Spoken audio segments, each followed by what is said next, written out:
I don't give a lovely fuck about what them bitches gotta say. I'm a woman where's a nigga till they put me in the grave. I don't give a lovely fuck about what them niggas gotta say. I'm a woman where's a nigga till they put me in the grave. I don't care about what they say.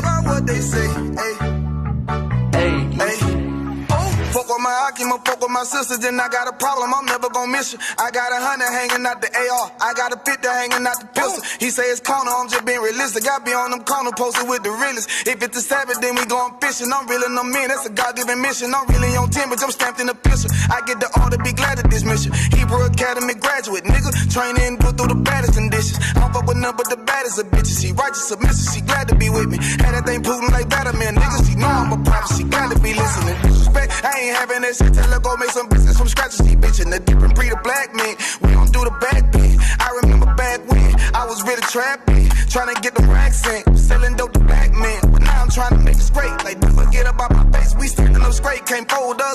Too heavy, the world won't hold us. Go get you some rank, I told you. Line up in these ranks, we soldier. You can take that to the bank, we focus on how many times must we remind you. One body, one breath, some break off and never take off as a flex. When the law with you ain't no up next, it's just us, nigga, that's that on that. All that weak shit, that ain't no threat. Say you won't beat, bitch, with that ain't no sweat. We with all that. The Lord called a nigga out the world, I responded and called back. Oh Lord, and everything that they stole from us, fuck that shit, we want all that. Them niggas snitching and they act like bitches. That's why we unaffiliated with them. They killing women and they fuck with sisters. That's why we unaffiliated with them. They telling lies, switching up the doctrine. That's why we unaffiliated with them. They ain't gon' ride until they die, so that's why we unaffiliated with them. Come on the command and general, your hunter, we unaffiliated with them. Like who they tongue and they say they keep that shit 100, we unaffiliated with them. They telling lies, switching up the doctrine. That's why we unaffiliated with them. They ain't gon' ride until they die, so that's why we unaffiliated with them. That's why we unaffiliated with them. I cannot fuck around with fake niggas. We taking ground when we in your city. You better have the women, have the liquor. Keep that bitch on me, please don't butt the system. Don't be a fool and be another victim. Say you a goon, you just another Christian. How you my brother, you ain't in here with me. We in the gutter, deep down in the trenches. We with them niggas locked up in the prison. Fucking Hispanic, Native American, Indian. We ain't just talking shit, but we living in it. We be everywhere, you can't miss it. And we be fresh as hell, take a picture. And we professional with the scriptures. Play, we gon' scratch them, yeah, we some killers. These niggas tripping, they mind blown. Swear business, forgive me if I'm wrong. I be it pause when niggas say that they be looking for niggas to slide on. The only slide that I know about is when I assemble the Glock with the slide on. Real, I get the order, you know that it's slaughter. See me and my niggas gon' die. The bigger the better for kingdom of heaven. You niggas get wet up by me cause I'm fed up. I rep UPK. My niggas won't let up. Got choppers, got nines, AKs, Berettas. You say you don't like me, you say you won't fight with me and my nigga like bitch or whatever. You say you don't like me, you say you won't fight with me and my nigga like. Them niggas snitching and they act like bitches. That's why we unaffiliated with them. They killing women and they fuck with sisters. That's why we unaffiliated with them. They telling lies, switching up the doctrine. That's why we unaffiliated with them. They ain't gon' ride until they die, so that's why we unaffiliated with them. Come on the command and general, your hunter, we unaffiliated with them. Like who they tongue and they say they keep that shit 100, we unaffiliated with them. They telling lies, switching up the doctrine. That's why we unaffiliated with them. They ain't gon' ride until they die, so that's why we unaffiliated with them. Yeah. See, they always ask us like, why y'all fuck with such and such? Why y'all won't come together with such and such? I be like, we unaffiliated with them. Understand me? Like, niggas be out here on some weirdo shit. And to be honest, that's why we unaffiliated with them. Hey, that's why we unaffiliated with them. Yeah. Oh.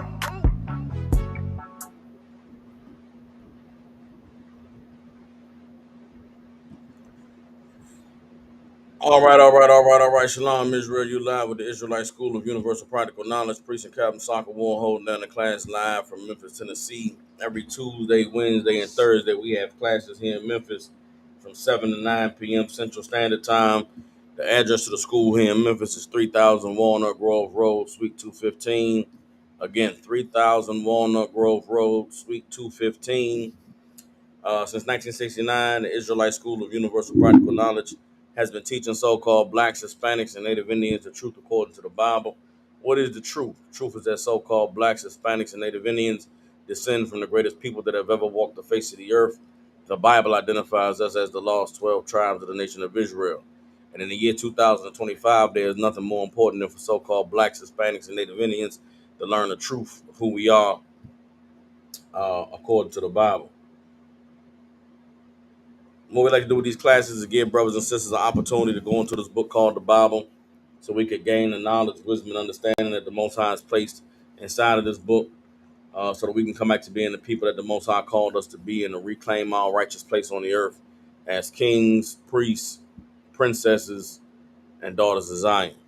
That being said, I'd like to start the class off with questions. If any brothers and sisters have any questions, all you have to do is type them in online. If you have any questions in the room, all you have to do is raise your hand.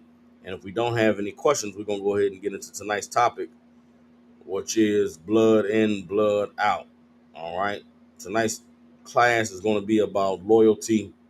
It's going to be about the seriousness of taking oaths and standing on your word. All right. So I'm going to give you a couple seconds if anybody has any questions online. And if there are no questions, like I said, we're going to go ahead and get right into it. All right. Um,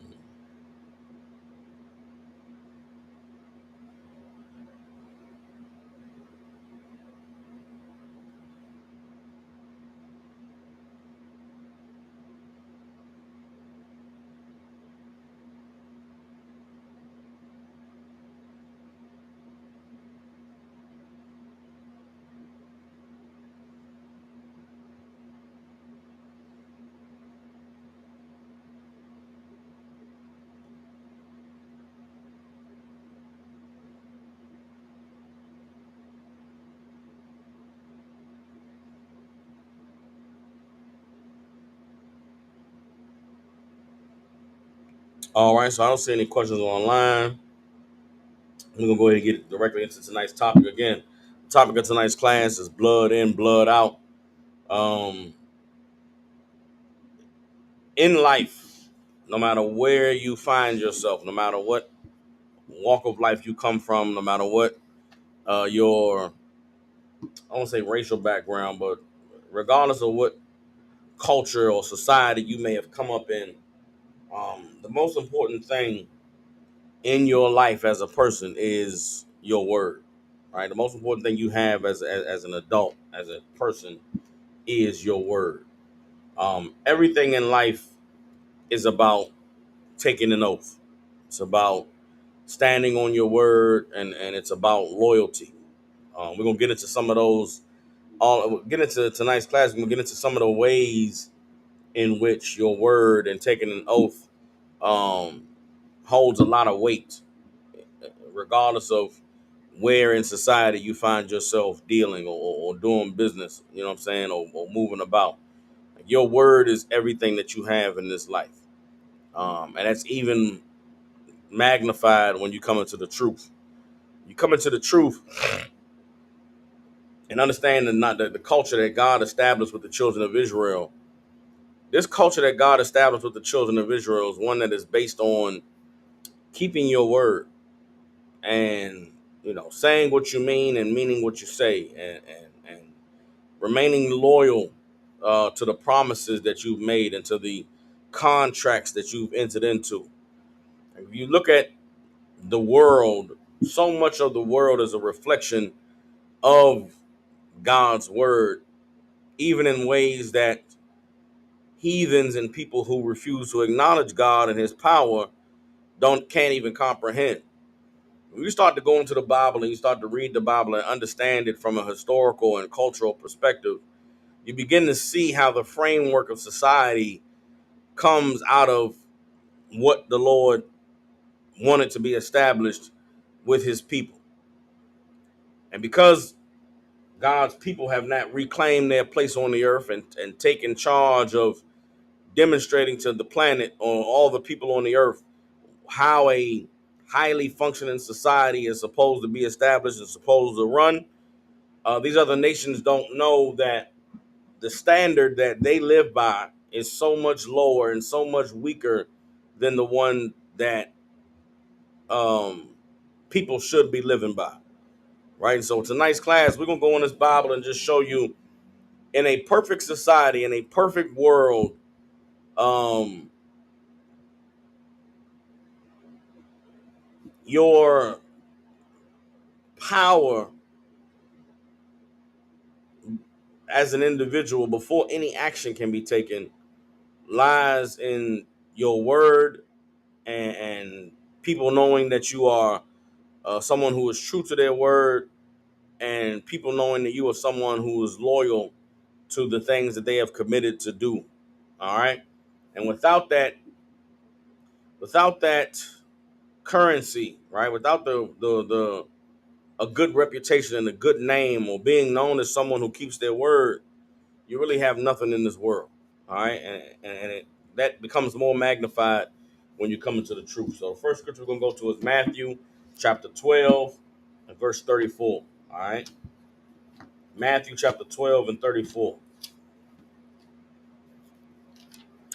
This is a scripture again about the power of words. There's a lot of new age philosophy and religion that's stirring about in the earth, and there's a whole lot in these new age religions where they talk about daily affirmations and the power of the tongue and speaking things into existence. And then really a lot of those things sound good or feel good, or they have a form of godliness, but not according to the way the Lord established it. All of these religions that we have on the earth are bastardized versions of what God tried to establish with the children of Israel. You can look at every religion and every aspect of worship and belief on the earth and see pieces and parts of what God tried to establish with the children of Israel, but only in the ISUPK, and by understanding the Bible the way it was meant to be read and understood, can you get the entirety of what proper worship looks like, or what proper living looks like, or what the proper execution of these concepts that are beneficial to mankind and life on the earth have been executed. Everything in its perfection is contained here in this Bible, but you see pieces and parts of it in different aspects of various religions, right? And so one of those aspects where um, something that God establishes executed perfectly is here in the Bible, with the power of words and the power of understanding what the weight that comes with saying what you mean and meaning what you say. Everybody understand? So the first scripture we're gonna go to is Matthew chapter 12 and verse 34. All right, Matthew chapter 12 and verse 34, and it reads, "O generation of vipers, how can ye, being evil, speak good things?" This is Christ speaking, right? Talking to a generation of vipers, meaning what? A generation of snakes, generation of evildoers, people that say one thing but mean another, someone that talks with a forked tongue. That's why he called them a generation of vipers.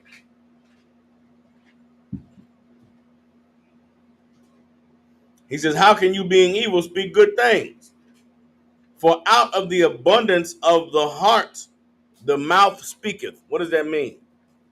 Out of the abundance of the heart, the mouth speaketh. What does that mean? What is the abundance of your mouth? The abundance of your mouth is what's weighing heavy in your mind, what's in the front of your mind, right? Your mind is consumed with thoughts. Your mind is racing about this thing that you believe or you think, or this thing that you desire, you want. And what is on your mind is what you speak out of your mouth. The desires that are in your mind, the things you want, that's what you speak on. Everybody understand? Let's keep reading. Verse 35, a good man out of the good treasure of the heart bringeth forth good things. What makes a man a good man? What makes a man a good man? And then what does a good man put out that makes what that can be good to someone else? Anybody? What makes a man a good man?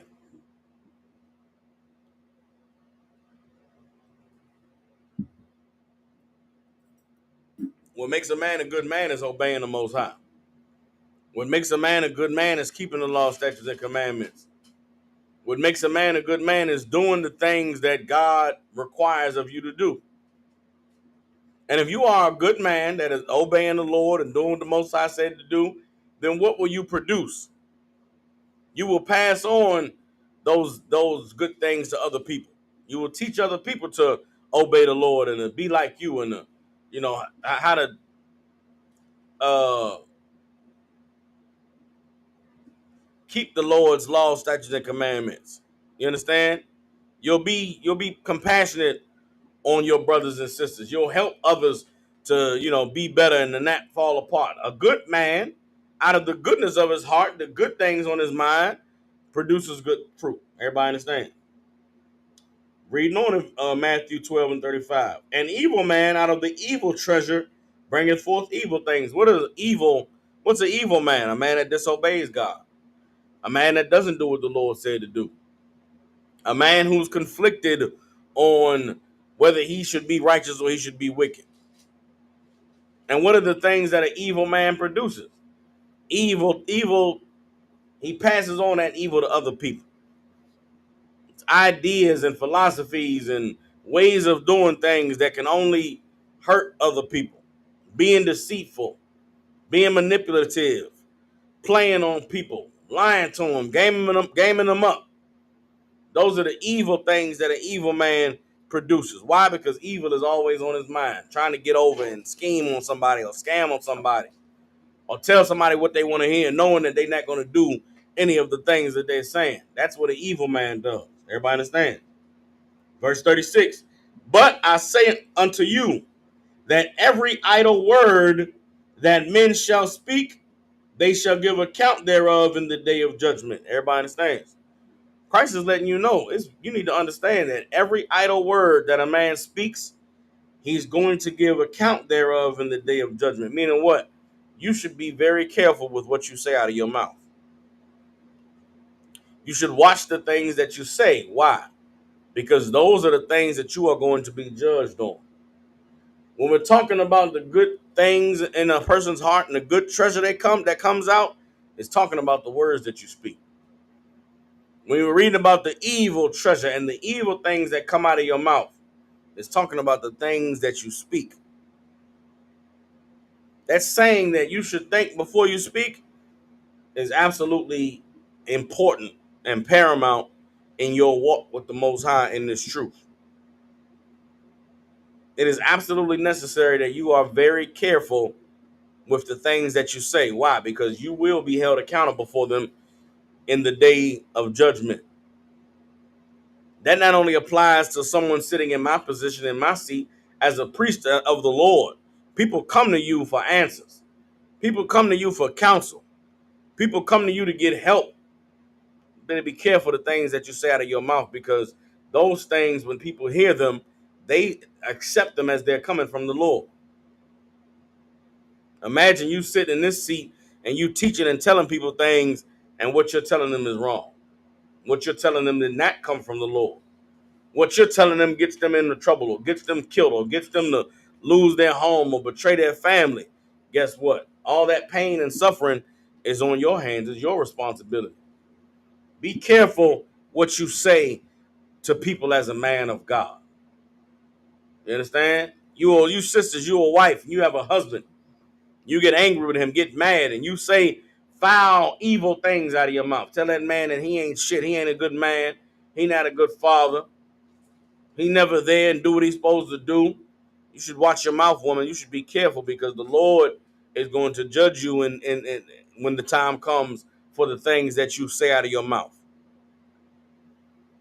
You brothers, you get mad at your woman. You call out her name and tell her that she ain't nothing, and you wish you never met her, never got with her, and you should have left her where she was at.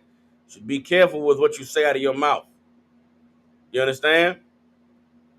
Because every idle word you're going to have to give account of in the day of judgment. Now, if you somebody that's calculated in the things you say, and you think through them clearly, and you know that what you're saying is right and true, and you deserve to say these horrible things out loud right now, no sweat, Most High Christ, Lord be with you. Just don't be out here speaking and not understanding the weight that comes with the words that you speak. Everybody understand?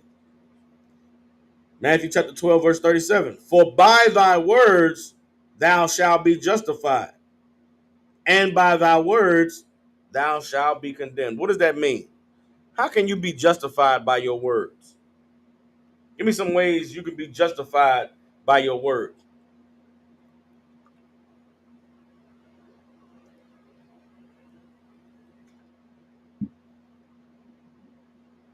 What are some ways you can be justified by your words? What are some things you can say that are going to reflect good on you in the day of judgment?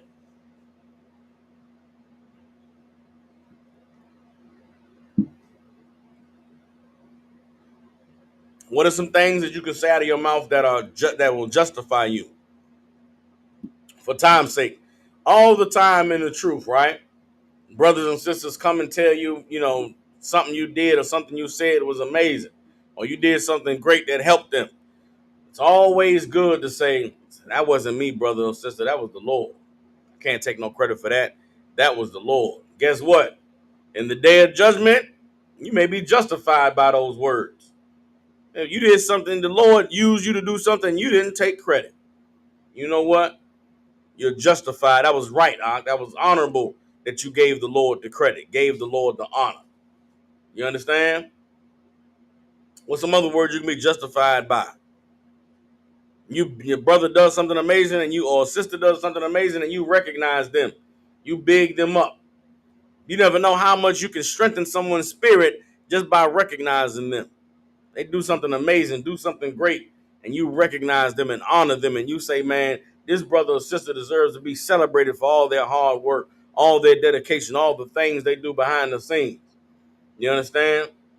I haven't quite done it yet, but there's going to come a time I'm going to outwardly honor all of the beautiful sisters that are down here in Memphis, Tennessee in the ISUPK.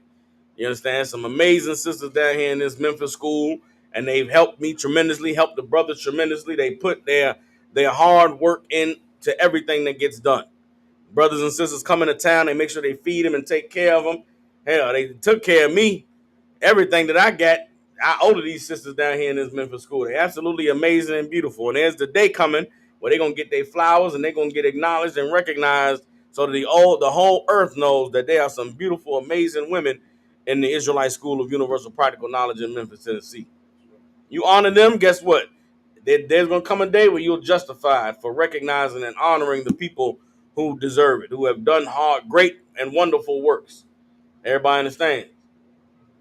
There are words that you speak that you will be justified by. What are some words that you speak that you'll be condemned by?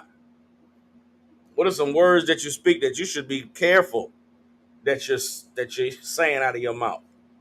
You understand? I'll give you one. Since I came into the truth, 2010, Commander General Yohana made sure that we let it be known that the Israelite School of Universal Practical Knowledge is not affiliated with any Hebrew Israelite group or organization on the earth. You understand? And that if it did not come out of the ISUPK and the Commander General Yohana, it did not come from the Lord. Everybody understands? What does that statement do? What do those words establish? Those words establish a superiority. Those words establish that this is the place that is the standard of the truth. That the Lord is here and the Lord is nowhere else. You understand? Well, imagine you speak those words out of your mouth and then you're not serving the Lord. You're not obeying the Most High. You telling other people, Christians, fake Israelites, they don't know God. They ain't got God's word. They not authorized to teach. And then you going and sneaking and getting high, buying prostitutes, buying whores, doing evil things, and that you think is in the dark. Well, guess what? You're gonna be condemned by those words. They gonna come and it's gonna. You said what? Did you say out of your mouth that nobody had the truth except for the men under Commanding General Yohana? Were you one of those men? You gonna say, yeah. And what were you doing? Speaking those words, you can be condemned by that. Everybody understands. You should be careful with the things that you say out of your mouth, because by the words that you speak, you'll be justified, and by those words, you'll be condemned. Everybody understands.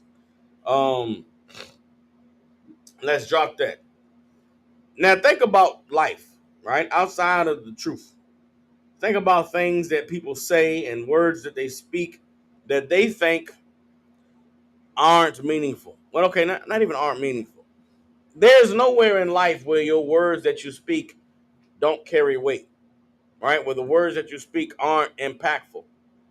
We live in a society today where, there's social media and people can hide behind avatars and hide behind profiles and type and say things, and believe they won't be held accountable. But prior to the internet, that's not really how life worked. Prior to the internet, you had to be careful with what you say because you could say the wrong thing and end up losing your life. You know what I'm saying? Or you could say the right thing and end up gaining access to things in life that you wouldn't otherwise have been able to get. But everything in life is about keeping your word, taking an oath, and remaining loyal. Everybody understands. What are some things in life that require us to take an oath? What are some things in life that require us to take an oath?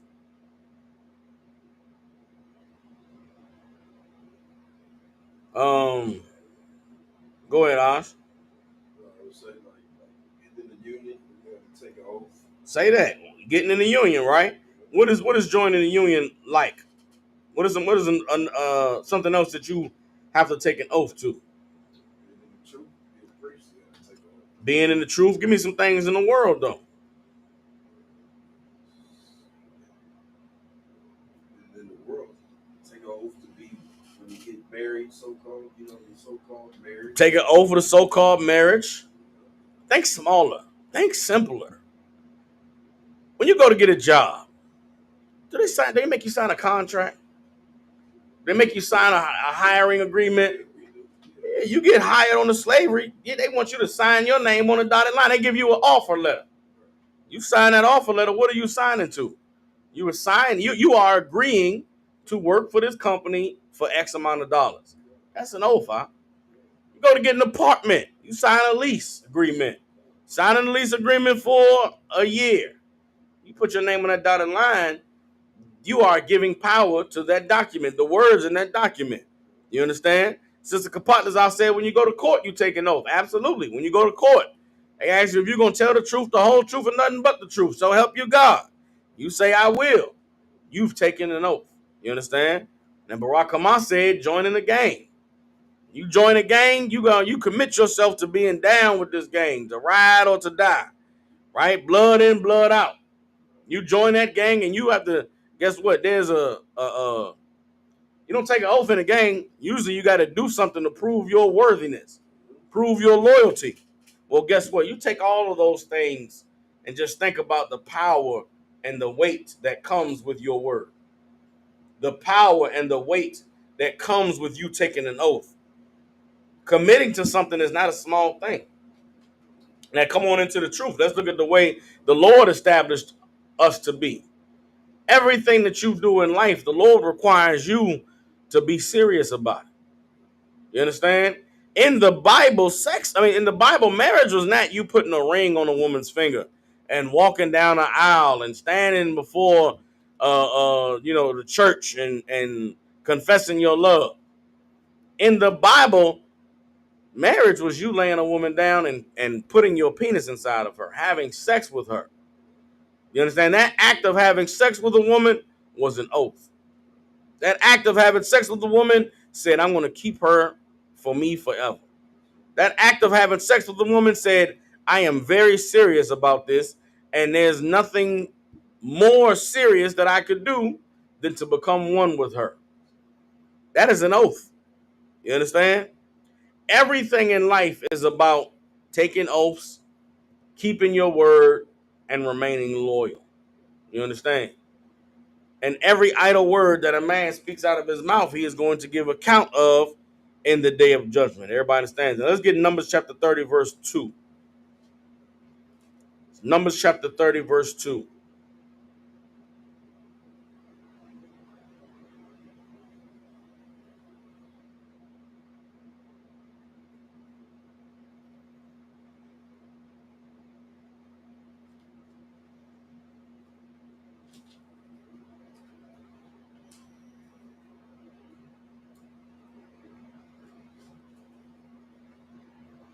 All right.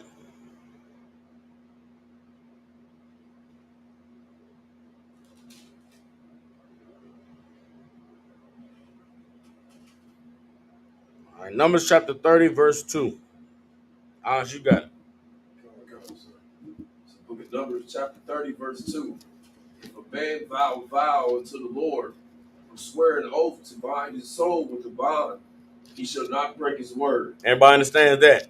If a man vow a vow with his mouth, or swear an oath to bind his soul with a bond, he shall not break his word. Everybody understands. What is this vow that a man vows? What is this oath to bind his soul with a bond? What is this talking about? Let's bring it to today's language. This isn't talking about a priest taking an oath. This isn't talking about a priest, taking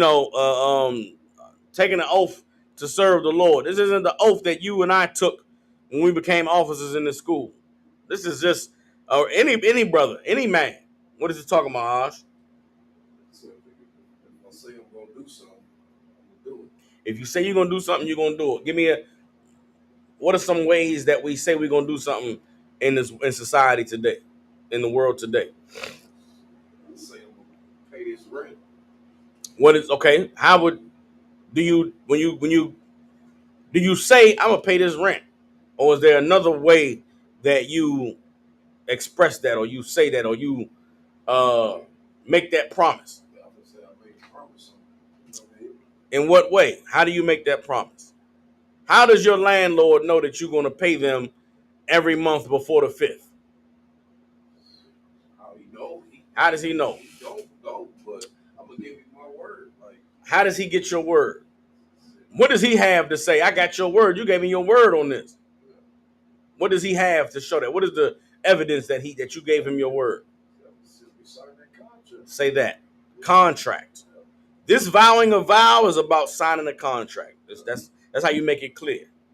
Right? This Numbers 30 and 2 is about signing a contract. If a man vow a vow unto the Lord, or swear an oath to bind his soul with a bond, that's a contract. That's I promise to do this. If I don't do it, then I'll pay the penalties. I'll suffer the consequences. That's tying your soul, bonding your soul to an oath.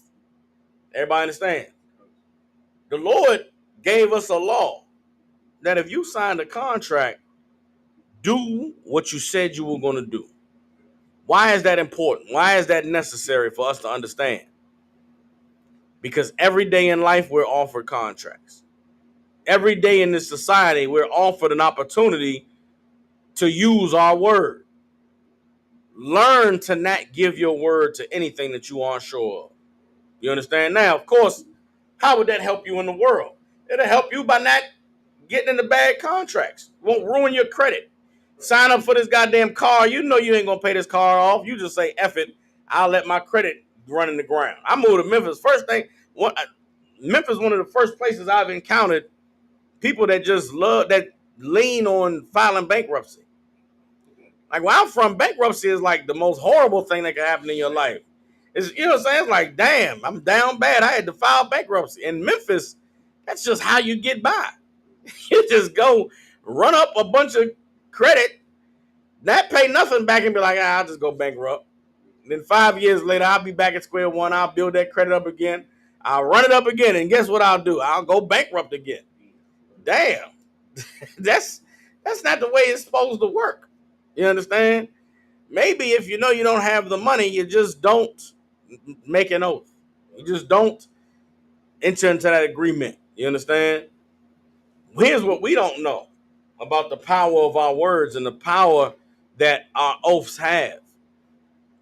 I don't want to get too heavy into this, but we live in a society where the money system that exists in America is largely built off of your word to pay something, right?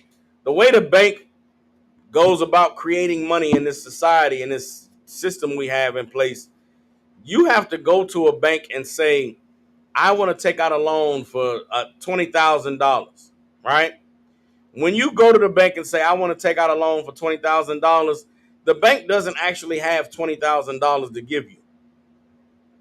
But when you make a promise to pay the bank back $20,000, the bank can generate that $20,000 based off of your promise to pay. Your promise to do the work that's necessary to generate $20,000 to pay the bank back is the power that is the force that the bank uses to create that money. And if we understood the power of our words, if we understood the weight that our oaths carry, then we could utilize them to our advantage. But because we live in a society where your word is not your bond and where you can lie and be deceptive and just try to use your words to get over, we now live in a society where no one's word can be trusted. No one's word can be honored. And when no one's word can be trusted and no one's word can be honored, then guess what? You are in a society and in a world where there is no good. There is nothing that you can expect positive from people because the words that they say out of their mouth can't be trusted. You understand? Come on, you gonna say something? I was just thinking about the word I looked at the meaning, integrity. Let's read it. Okay, so, integrity is the quality of being honest, having strong moral principles, and consistently adhering to. You understand that? That is what now. Okay, let's read the definition of integrity one more time, and then I want you to give me another word that you could put in the place of integrity. Right, a word that we've read in class tonight that equals everything you just said. Read the definition one more time. Quality of being honest and having strong moral principles. Integrity is the quality of being honest and having strong moral principles. Read on. And constantly adhering to them. And constantly adhering to them. That's the definition of integrity. Give me another word that we could use instead of integrity. Give me a biblical word for integrity. A biblical word for integrity. This is a simple word. It's a word we've read in class already today. Righteous. I mean, righteous kind of, but not. Righteous is on it. There's a better one, a more simpler one. There's a simpler one. Upstanding. That's not too biblical. Upstanding is good, but not biblical. Just, man. Just, okay, you're on it. Give me another word for just, for upstanding, a word we already read today in class. It's a word that's in in the scriptures we just read. There's a word that means, the biblical context of this word means what integrity is. Kapatazar said honorable. I don't know what scripture we read today where we read the word honorable. There is a word that means what the definition of integrity says. It's a biblical word. And if you can understand how these two words, integrity and this other word, relate, then you'll be ahead of the game. Everybody understand? Let's go back to Matthew chapter 12. Let's go back to Matthew chapter 12 and verse 35. All right. One more time, Osh, read the definition of integrity. The quality of being honest, having strong moral principles, and consistently adhering to them. Everybody understand that? Matthew 12 and 35 says, a good man out of the good treasure of the heart bringeth forth good things. Good is the word that means what integrity is. You understand? When we talk about a good man, what kind of man are we talking about? A man of integrity. A man that is honest, a man that has good moral principles and constantly adheres to them. That's what it means to be good. I started the class off, I asked, what does it mean to be good? Did I ask that question? Because good is one of those words that we don't even really know the meaning. Let's look at the definition of good in the dictionary. Good is a word that's thrown around very loosely. Talk about a four-letter word that gets used loosely. It ain't love. It's good. You understand? And again, these words carried weight in such a way that people had to be careful how they used them. I'm going to show you an example of that in this next scripture. Read a definition of good. Second one, having qualities required for a particular role. That ain't really, what the fuck does that mean? Excuse my language. What is that telling me? Having qualities required for a specific role. So that means good can mean anything. If I need if I need somebody to, get in the dirt and run, get in the dirt and dig a ditch for me. If you got a strong back and got a big shovel, and he's a good ditch digger, okay. You know what I'm saying? If I needed a woman, if I'm throwing a party, I need somebody to serve, hors d'oeuvres. I need a woman that's, nice and shapely, wears the right kind of clothes. She could be good for that. Good can mean anything, basically. But addiction, if you want to understand what good means in the biblical context, look up the definition of the word integrity. Someone who has integrity is someone that is good. Everybody understands? And you cannot be good if you don't have integrity. All right? Now, when I tell you that in the Bible, the power of words is absolutely emphasized, let's go to an example when a brother was called good. Somebody told a brother, hey, good brother. And that brother had to say, hold up now, be careful what you're saying. You would think that somebody calling you a good brother would be acceptable, would be an honorable thing. Let's get Matthew chapter 19, verse 16. Get Matthew 19 and 16. All right. Words hold weight. You understand? And the weight of your words is something that is always being emphasized.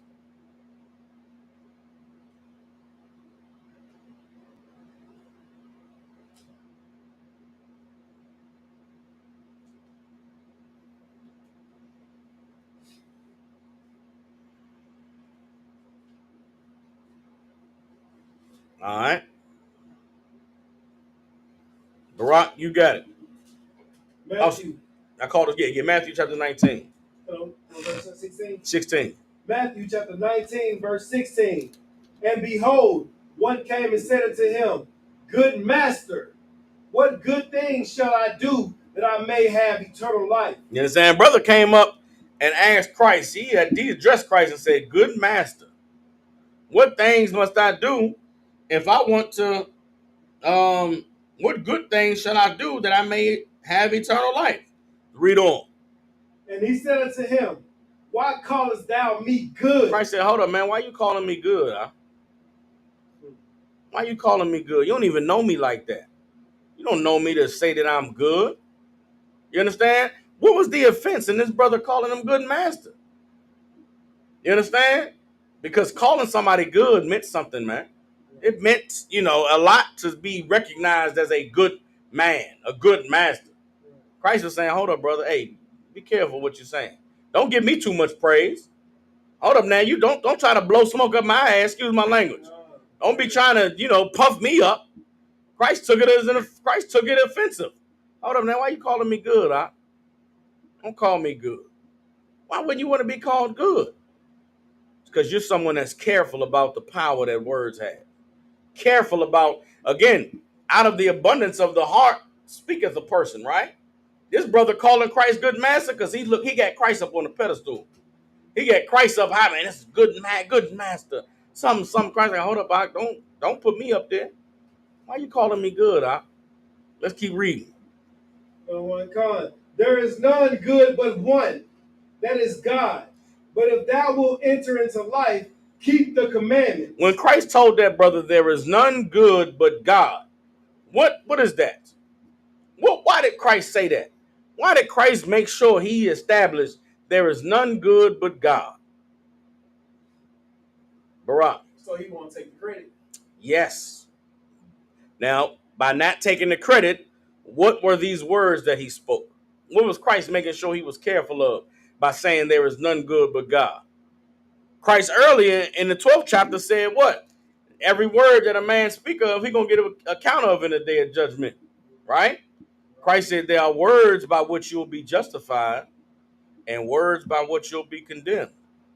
Christ saying there is none good but the Most High. Those are words by which you'll be justified.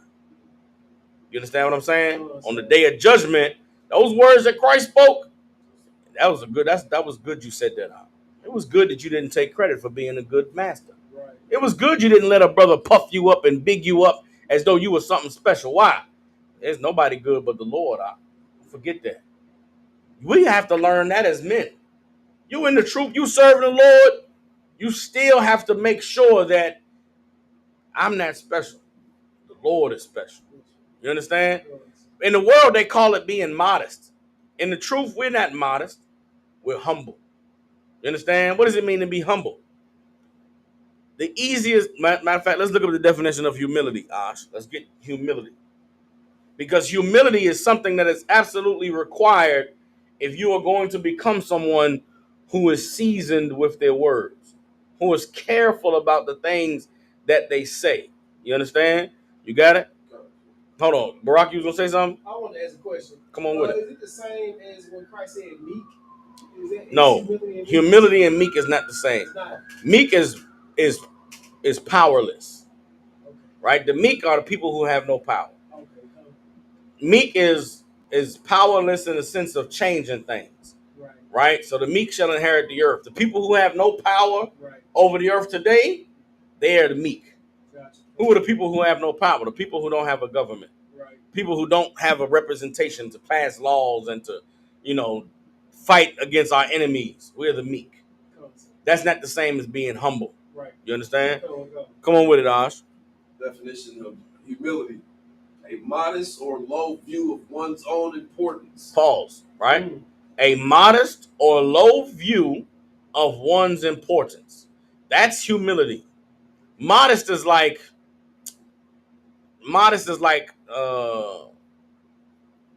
having the bar low, right? You're modest in your apparel. A woman that ain't trying to be seen. She ain't trying to show out. She ain't got on a big flowy, colorful dress. She's dressed modestly. She's just trying to blend in, right? A modest brother is a brother who ain't trying to puff his chest out or be seen as somebody. I'm just another brother. Like, I'm just here. I'm one of y'all. That's modest, right? And having a low view of their importance is not saying I ain't shit, right? That's not humility. I ain't nothing. I ain't shit. That's not humble. But humble is I'm not special. God is special. Right. Like that's humility is giving credit to someone else. You understand what I'm saying? Right. Humility is honoring and recognizing other people for their role in things that you may be recognized for. Everybody understands? Barack. So, all right. In your mind, you know that you have this power. Mm-hmm. But is it okay to be like, okay, I know I have this power, but I wouldn't have the power if it wasn't for the Most High? It's absolutely, that's necessary because a lot of brothers don't have that power. Right. Like humility is it's a skill. Right. It's a gift. It's something you have to acquire. Not everybody's born with humility. You understand? Humility is you fighting your ego. There's something inside of you that tells you the shit. Right. Here's why humility is important in the truth, right? Because in order to be in the truth, you have to have something inside of you that tells you you're special. Right. That tells you you're amazing. You would not be in the truth if you didn't have something inside of you that says, I'm a chosen of God. The Lord talks to me and is with me and wants to use me. You have to have a certain level of, I'm better than a regular nigga. God, in my life, I've seen how God has worked in my life. I must be special. That the Lord has done all these wonderful things for me, right? You have to have that to be in the truth. You can't be just some bum ass crash out nigga and come into the truth.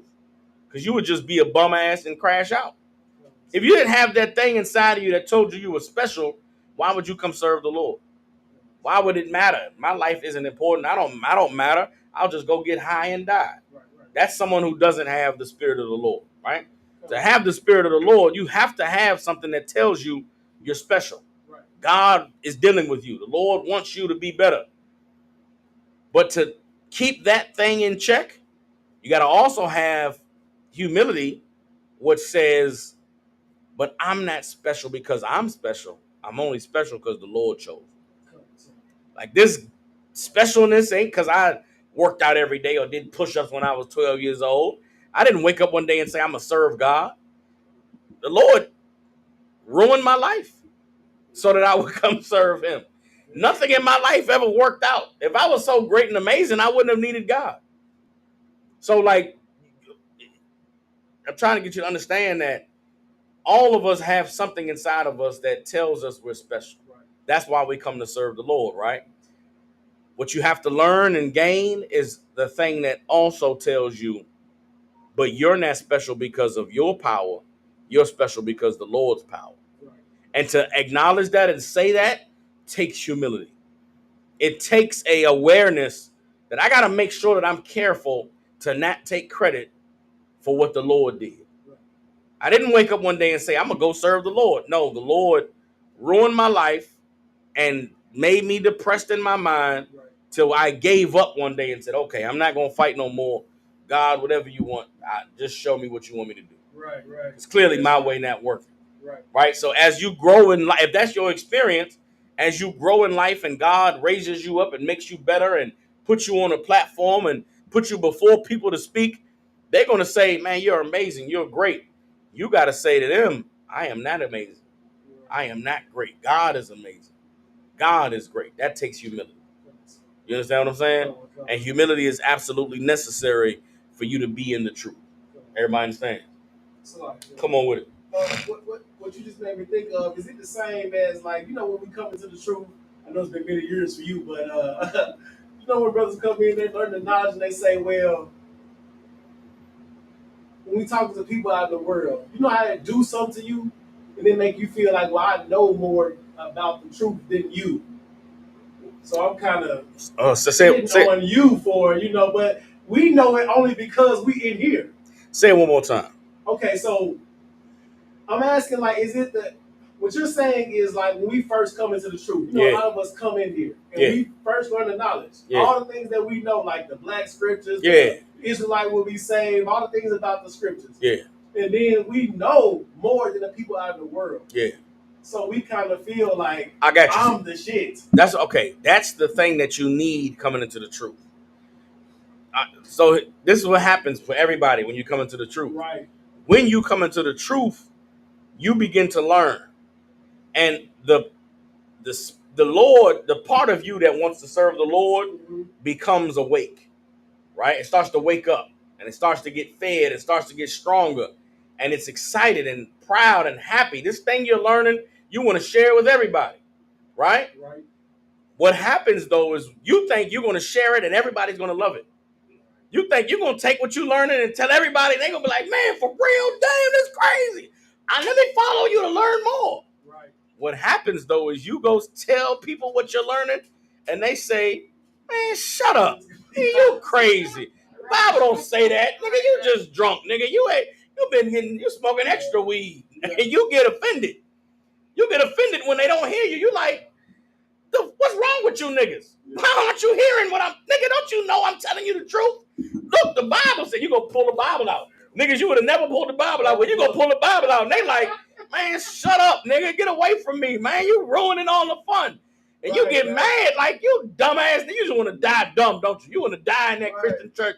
It's the zeal of the Lord that make you blaze on everybody. But then you turn around and realize everybody's gone. Because I done blazed on them. I done chased everybody away. Thanks, then what happens is when you end up by yourself, what you learn is that ain't what the Lord wanted you to do. Nobody gave you an order to go blaze on everybody or go yell to the earth about the Jews are black. Right. Then you learn, okay, the people that rejected me, they didn't reject me. They rejected the Lord. Then you learn, oh, okay, this truth, I wasn't learning these things so that I could go and be the man and woke up everybody I know. I learned these things so that I could just serve the Lord. You understand? And the time to teach is going to be when you're told to teach. The time to argue with folks is when you're told to argue with folks. Right. That's going to camp. That's teaching class. And what that does is it humbles you. Because when you try to go out on your own and teach everybody, you try to teach your family, right? Right. Everybody told you, shut the fuck up. Right. Nobody want to hear that. And it discouraged you because you're like, damn, why won't they hear it? You thought it was personal. They wasn't not hearing it because it came from you. They wouldn't have heard it coming from me. They didn't want to hear it because they just don't want to hear it. which means what? Their issue ain't with you. Their issue is with God. And when you realize that it don't matter how much you know, there's just some people that aren't going to want to hear it, then you accept that this teaching is about the Lord's business. Like right now, I'm here down here in Memphis, right? It's us in this room. For years, it's been us in this room. I can't feel like, damn, I ain't teaching good enough. That's why brothers ain't coming to the truth. I ain't teaching. These classes don't be righteous enough. Nigga, I'm not in control of how well people receive the truth. The Lord is in control of when brothers come in here. Now, if I wasn't teaching class, if I wasn't here doing this, if we weren't in this room, then I could say I'm not doing enough. I'm not working enough. But if the fact that I'm doing it and ain't nobody coming, I can't be like, damn, I got to get these classes more popping. Nah, it's the Lord's business. Like, you understand what I'm saying? So, like, because it's the Lord's business and the Lord's work, I could never take credit for what the Lord does. Right. All the time I go places and brothers and sisters tell me, man, Cap, I used to watch your classes, man. That law class you used to teach was powerful, sir, and I learned this and that. I would be a liar if I said, man, thank you, Aki. I used to work hard on them classes, man. Yeah, you know, I was really trying to make y'all learn back then. I have no choice but to say, I have no choice but to say, man, that was the Lord. You know what I'm saying? Like all them classes I used to teach. Because I know for a fact, I used to arrive at the school in Philly, sit down at the podium and be like, what am I going to teach tonight? And then the topic would come in my mind. I'd put in the topic and then start the class. Some of those classes, half the classes used to be based off of questions brothers was asking. It ain't like I had some lengthy. Now, I did have breakdowns prepared. I did have scriptures ready. But a lot of it, it's not like I could go and be like, yeah, well, you know, I did do that. I did teach a hell of a class. No, right. That was the Lord. I can't take no credit for that. You understand what I'm saying? That's, you learn humility. The Lord forces you to be humble. Because if you take credit for what the Lord did, you're an evil bastard. You understand? Come on with it. So if I could be clear, so that feeling that we have when we first come to the truth and we know the knowledge more than the people in the world, that's not a bad thing to feel. Like you said, we need that thing, but it's just we don't want to overuse that thing, I guess. Okay, or like make them feel shitty. Because like you said, we weren't supposed to blaze on them, although we know the knowledge.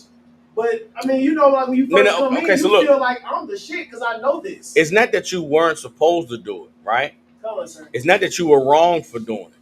You did what your zeal told you to do. Right. You had to do it to learn the lesson that you ain't in control of this. You understand what I'm saying? So I would never discourage a brother to not go home and teach his family. I would never discourage a brother. Don't go home and telling your cousins about the truth. He has to do it. He has to go tell everybody because it's like the scripture in Jeremiah, right? When the Lord gave Jeremiah his word, Jeremiah had to go teach because the word of the Lord was in him like fire in his bones. It was burning. Everybody, when you come into the truth, the Lord's word is in you like fire. You got to tell somebody. Right. You're going to tell everybody. And then the people you tell are going to say, you crazy as shit. Nigga, you, whatever, I hear you. You on some goofy Bible cult. And then you're going to be like, damn, bro, but it's the people you love the most. You're like, this changed my life. Right. And they're going to be like, man, that nigga stopped smoking weed. He don't really mess with the hoes no more. This nigga weird. And you're going to be like, weird? Nigga, I'm trying to save my life.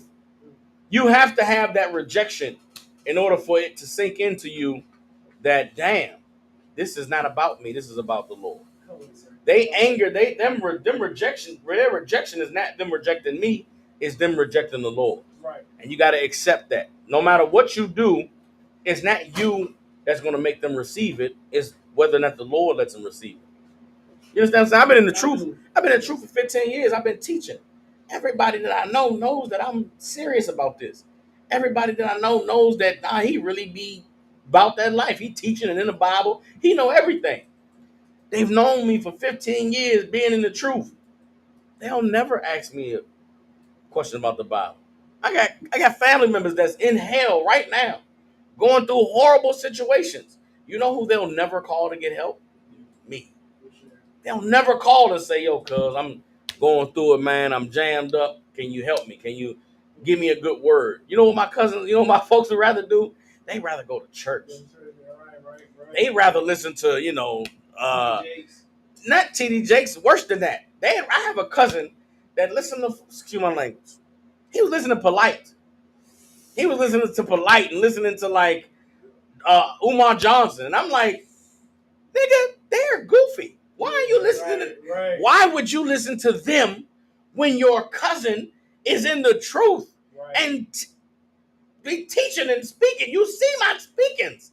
Be blazing. Tell my mother, yeah, I saw his little tape. That was nice, man. He was speaking something real powerful. And then out the next breath, be like, yeah, because Polite said. And then I got to hear from my mother, yeah, your cousin be listening to so-and-so. I'll be like, man, what? That nigga's crazy. Why won't he just, I don't know. Like, I can't be mad at them no more because it ain't about me. It ain't about me and how my cousins feel about me. It's about them rejecting God. And in some crazy way, the Lord wanted them to reject him. That's why he chose me. The Lord could have gave the truth to any of my family. Maybe he chose me because he knew that if I was the one bringing it, everybody would say, hell no, man, I'm not following that nigga. Fuck that shit.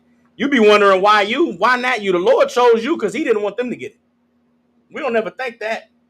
We don't ever think that the Lord gave me the truth because he knew how much it would turn other people off. If it was my other cousin that got the truth, everybody would have followed him. Everybody would have been happy to do what he said, to be listening to him. But because it was me, he always been smart, think he know everything. He always trying to tell somebody something. That hatred is the reason why they'll never hear the truth. I can't, that's the Lord's business. I can't be mad at it. I can't take no credit for it. But damn, though, like, it's rough. You understand what I'm saying? Come on with it, Barack. So is it like fleshly they are looking at you for who you used to be, but spiritually is Lord? No. I mean, because I'm saying, like, people always look at you and be like, I remember this nigga used to be like this. Mm-hmm. And so when you teach the truth, they don't want to hear it because of who you used to be. Boom. So now we talking something heavy, right? And this is what you got to understand. It is them rejecting the Lord because you aren't the nigga that you was. Right.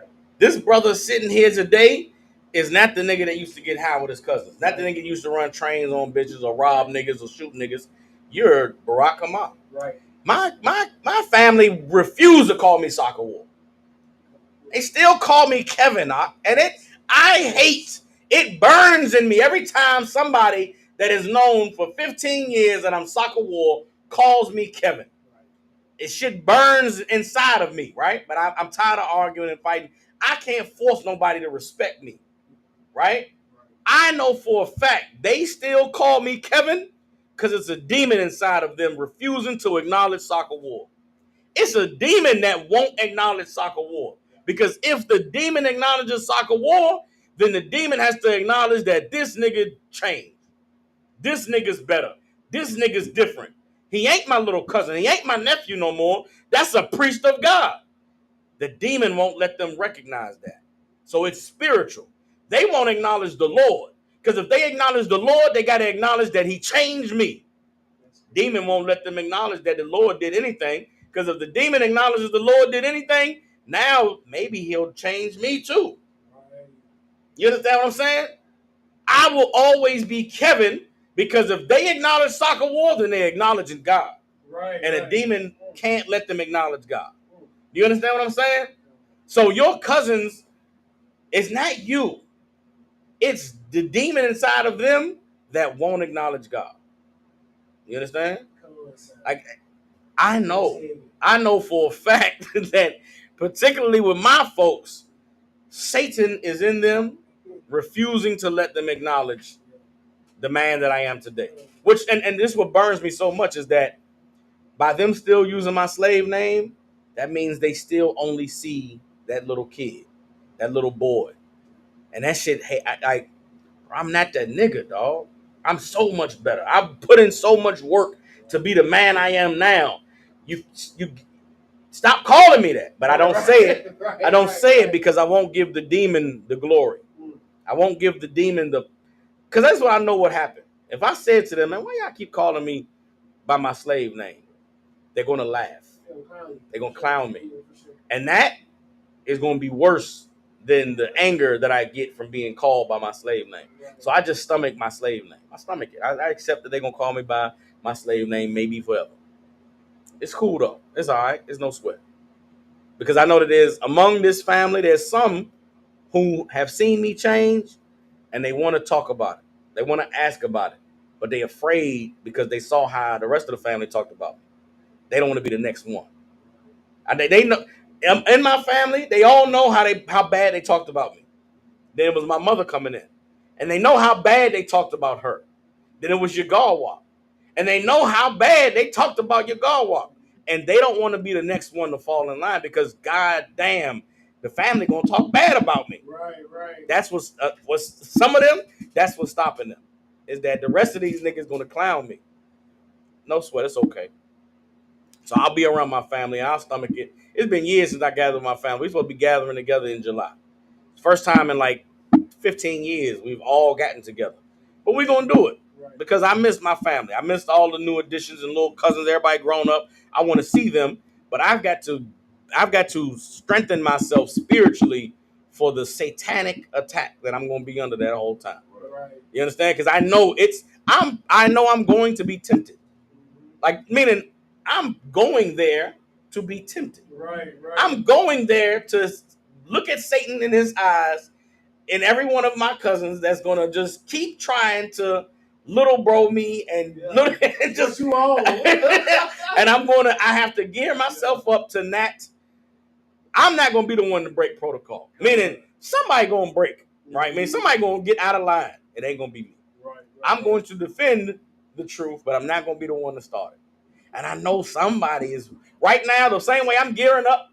I know somebody is there like, wait till we pull these crabs out. Right. Oh, wait till I'm gonna bite into that hot dog right in front of them. Somebody is preparing to do something diabolically evil, and they gonna wait for me or your Yagawa or my mother to snap, and I'm gonna huddle up with my mother and Yagawa before this family gathering and say, listen, we're gonna maintain our discipline. That's right. We're gonna be focused and we're gonna be just good family members, and we're gonna see who Satan gonna use. And when the time come, I'll handle it. But we're gonna be on. Like we're going into the fire. We're going into the midst of the lion's den, and we're gonna see who try to bite first. Right. And if they do, off of their head, I'm gonna be like Peter. Peter on the ear, goddamn. I'm waiting for somebody to get out of line. But it's okay. Coming into the truth, you're gonna try to give the truth to everybody, and you're gonna be rejected, so that Christ's words in Matthew the 10th chapter could be fulfilled when he said, I am not come to send peace on earth but a sword. And I've come to divide families from one another. That division has to happen. Everybody in their life have to experience it. If you come into the truth and you don't lose nobody, you ain't coming to the truth. You coming to the truth and nobody stops wanting to be around you, you ain't changed. You still that same nigga you was, still that same woman. Being in the truth makes you uncomfortable. Being in the truth makes people uncomfortable because of what being in the truth represents. Being in the truth represents you don't have to be a piece of shit your whole life. You don't have to continue being a victim of your childhood. You could be better than your circumstances or your surroundings. Those of us who change our lives, to everybody who knows us, damn, that nigga really did it. Damn, he actually stopped smoking weed. Like, he stopped. He don't even be crazy with the outbursts no more. He be chilling. He be quiet. He ain't be trying to gamble and fight no more. If they acknowledge that you changed, then the next question is, well, why am I still fucked up? They can't face that. It's too much for them to overcome, so they'll just look at you like you crazy. Look at you like you ain't Barack Obama. You just Johnny that went crazy. Right.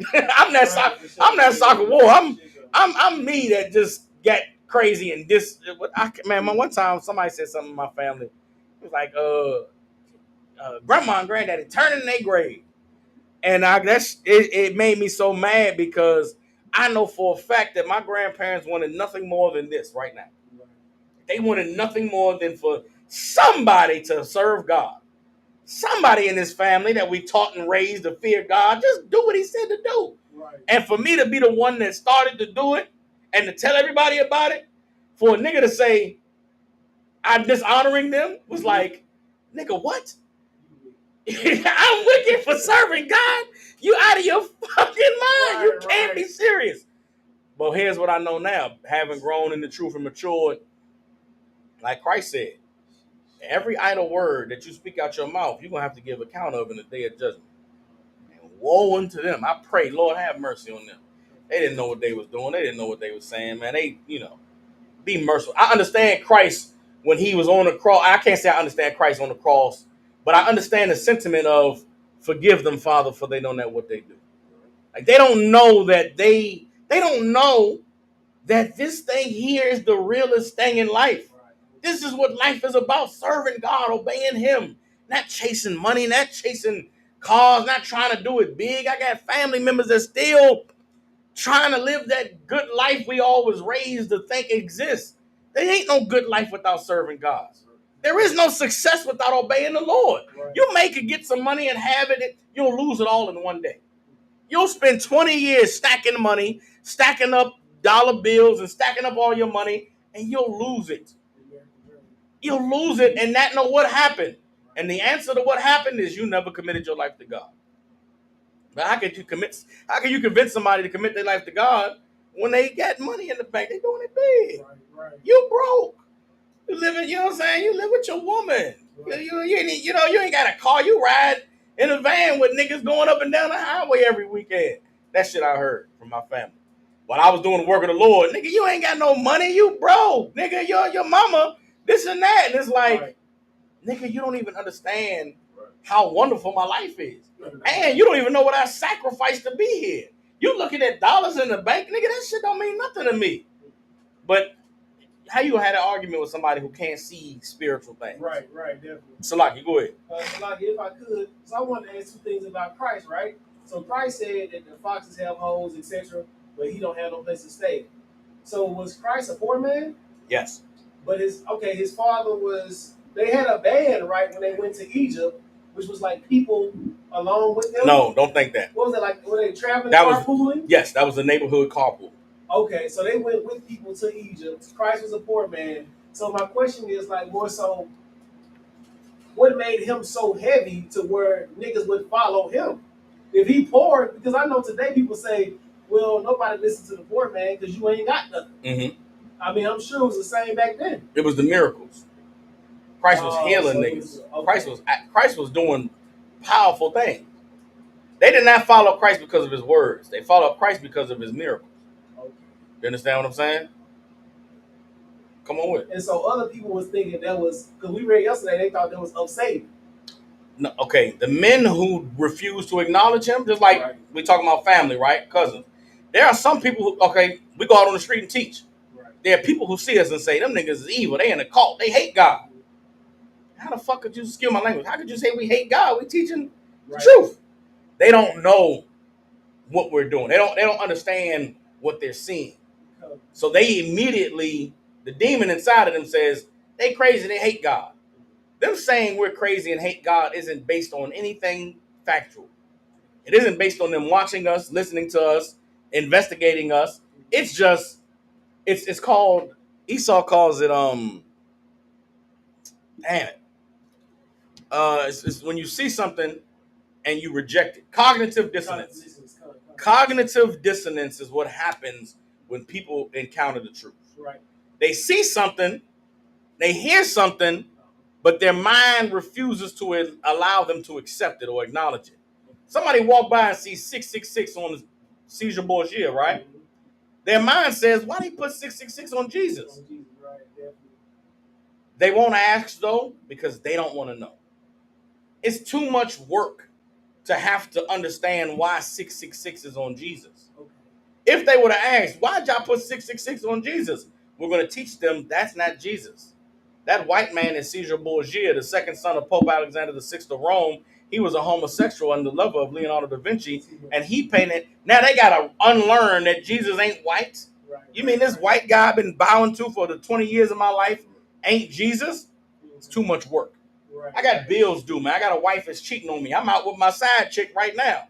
I got to sit here and try to learn about the real Jesus? Nah, nigga, too much. Y'all crazy, man.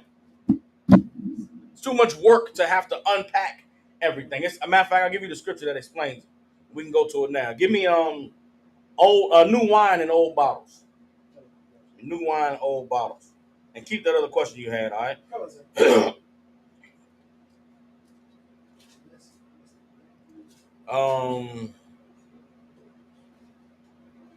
Give Matthew chapter 9, verse 17.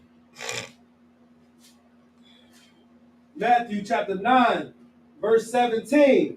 Neither do men put new wine into old bottles, else the bottles break. You understand? If you want to understand cognitive dissonance, this is the scripture, right? You cannot put new wine into old bottles.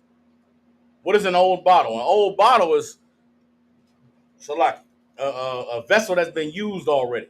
It's been filled up, been it's contained something, and it's been expanded as much as it can expand. Right? Being black in America, growing up and having to conform to the societal standards and norms that our oppressor has, learning to talk and code switch and to be professional and wear a suit and style your hair like this and talk like that and go to the job every day and rinse, wash, repeat, this way of life that they've established. For someone to have to unlearn all of that and now learn that I should grow my hair out, I should have a beard, I should wear boots, I should get braids in my hair, I should take this suit and tie off, I should talk like a black man, I should put bass in my voice, and I could have more than one wife, and I ain't got to go cheating by whores and sneak behind my woman back. That nigga will break under that pressure. He's poured too much of himself into fitting in to America standards. He's poured too much of himself into being what the white man taught him to be. To have to pour out the white man's wine, to pour out the way that he's adapted himself to be, to fit in this society, and now get filled up with the truth and learn what the truth needs him to be, he'll break under that pressure. So because he's full of old wine, you can't pour that old wine out and fill it up with new wine because the bottle will break. You understand? It's too much for some people to go through that transformation. Right. You understand? So Christ is saying, neither do men put new wine into old bottles, else the bottles break, and the wine runneth out, and the bottles perish. But they put new wine into new bottles, and both are preserved. You want to know what made it easier for some of us to come into the truth? We never fit into the white man's world. We never fit in with these square ass niggas. We never was able to conform ourselves and to be just good boys. We always was rebellious. We always was questioning shit in church. We didn't go to church and just beat the tambourine and sang all the good songs and be the best Christian we could be. Something about that Christian shit was soft, man. Y'all niggas is weak. Or you asking questions that they can't answer, then they get mad about the questions, and you like, oh man, y'all niggas ain't really with the Lord. Right. That's our story. That's who we were. So we never really got full of that old wine, which made it easier for that to be poured out, and now we get filled with the new wine. You understand? But you can't put new wine into old bottles. That's just what it is. You had another question? Come on, sir. But I was trying to also relate it unto the day, right? So I know there were different sects in Israel. You know, Sadducees, Pharisees, the what's the other guys? The Essenes. There was a lot of different cats on the scene. So different, like, okay, so we know Christ had the miracles, but also black people were living on their own. So that would mean like it would be like today, like in America.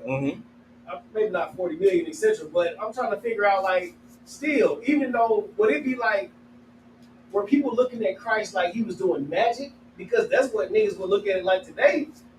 Like, if somebody in the truth, we a sect of Israel. You got the Christians, you got all these different denominations, and then you got Israelites. You start doing miracles. Niggas is gonna look at you like it's weird. It's like you doing magic or something. Or like you got fake people working for you. That's what it would be like. It would be like, these niggas ain't real. That shit ain't real. Nigga, you believe that nigga just got up and walked? Shit ain't real. It would be, just imagine today if somebody got the power right now. Right. It would be on TikTok. It would blow up that some nigga in St. Louis is walking around. Some lady done had, cardiac problems her whole life. Heart been messed up, high blood pressure. This cat came and whispered something in her ear, and then she went to the doctor the next day, and all of her heart disease was gone away. Right. Man, it's fake news. Right. Nigga on the street, a nigga been blind his whole life, was born blind. Now he can see. And everybody, the story of this blind man seeing is spreading across the country, all on TikTok and YouTube. There's going to be people saying, man, that shit ain't real. That shit crazy. That's AI. Right. That's AI doing that. It was no different back then. It's just Right, okay. in your mind it's different because they didn't have technology. They didn't have it. Back then. News of this man doing miraculous things, teaching things that was having all the right answers to all the questions people asked. People heard about it and was like, that shit ain't real. Then they went to see the man, heard him, saw him perform miracles, and because of Satan, they could not acknowledge, damn, this is the man that we've been waiting for. This is the brother we should follow. So they said, that nigga got a demon. That nigga casting out demons using demons. He got power over the demons because he a demon. Shit ain't real. The Lord ain't with that nigga, man. Y'all tripping. You gonna follow that nigga? All right, you gonna die. Watch the Romans come. They gonna kill that nigga. You gonna die too. It's the same thing today. You think there ain't people that hear the truth and go excited to their family or somebody they know to tell them about it, and they say, man, them niggas crazy, man. The government gonna kill them niggas one day. You gonna be one of them. You wildin'. I ain't joining them niggas. And if you too weak to, if your spirit ain't strong enough to break through that, then the Lord never wanted you in here. You understand? And understand this. Understand who Christ was healing. Christ was healing broke people. Christ was healing poor people that nobody ever paid attention to. Nobody ever recognized. So when they got healed, they wasn't even known that you was ever sick. It's like, who are you, nigga? He did what? Man, shit, don't believe that shit. Y'all niggas believe that shit. That shit, y'all niggas tripping. Nigga wasn't never blind. Bro, the whole village say the nigga been blind his whole life. What you talking about? He's seeing that. Nah, man, that shit, them niggas, they crazy. They were stepping over the guy at the pool. They were stepping over him. Christ healed him. They don't even know where this nigga came from. Because now he ain't sick no more. He ain't the crippled dude by the pool. He's a nigga that's walking now saying, I got healed, huh? Whatever, nigga. Might try to hear that.